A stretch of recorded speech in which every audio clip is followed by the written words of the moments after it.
अस्सलाम वालेकुम नाजरीन। वफाकी हुकूमत ने 2023-24 का बजट पेश कर दिया है। इस बजट में अभी तक जो कुछ सामने आया है, वफाकी वज़ीर ख़जाना इसहाक डार अभी वफाकी बजट पेश कर रहे हैं असम्बली के अंदर, और अभी तक जो चीज़ें सामने आई हैं उसमें बहुत बड़ी खुशखबरियाँ हैं पाकिस्तानी कौम के लिए। पाकिस्तानी कौम को बड़ा रिलीफ दिया गया है।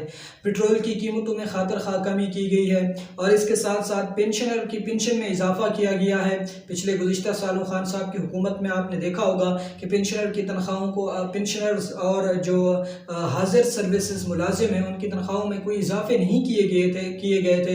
बहरहाल अब जो वफाकी बजट पेश किया गया है उसके अंदर खातिर खा इजाफा हुआ है।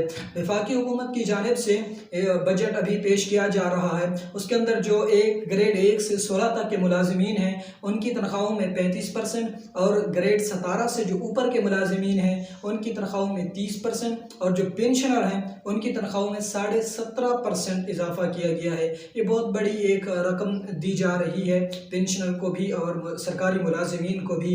इस हवाले से अगर देखा जाए कि पाकिस्तान में अक्सर औकात यही हुआ है, अगर आप तारीख़ उठा कर भी देखें तो आपको यही नज़र आएगा कि 10% से ज़्यादा तनख्वाहें बहुत कम ऐसे अरसे गुजरे हैं, लोग बजट गुजरे हैं जिनमें ज़्यादा भी पेश किया गया हो या उनको ज़्यादा रिलीफ दिया गया हो। बहरहाल ये बहुत बड़ा रिलीफ है और अभी बजट पेश किया जा रहा है। मज़ीद जैसे ही कोई बड़ा रिलीफ सामने आता है पाकिस्तानी कौम के लिए, पाकिस्तानी अवाम के लिए, इंशाअल्लाह हम आपके साथ वो भी शेयर करेंगे। ये बहुत बड़ा इजाफा किया गया है वफाकी हुकूमत की जानिब से।